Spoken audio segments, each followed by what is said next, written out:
पानी के बोतल नहालिनुहोस्, पानीको बोतल नहालिनुहोस् र म पुलिस चाहन्छु।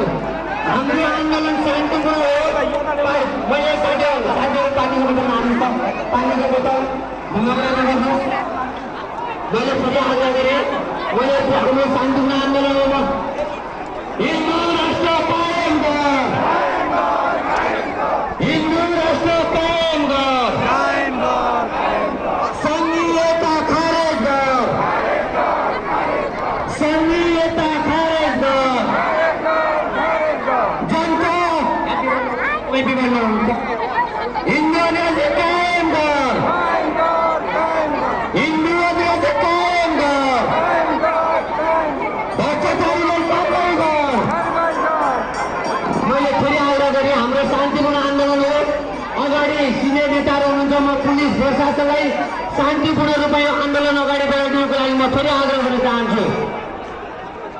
आस्थाका मान्छेहरू रिहाई गर, भ्रष्टाचारीलाई कारबाही गर,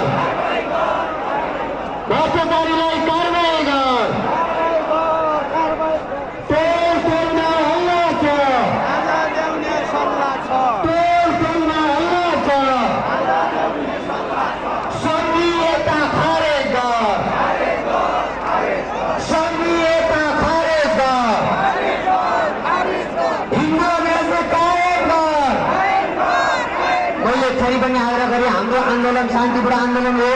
अगाडि पार्टीका अभियन्ताहरू, पार्टीका अध्यक्षहरू अगाडि हुनुहुन्छ। म पुलिस प्रशासनलाई एउटा पनि नचिनाउटाइदिनुलाई आग्रह गर्न चाहन्छु र साथीहरूलाई पानीको बोतल प्रयोग नगरेर पनि म आग्रह गर्न चाहन्छु।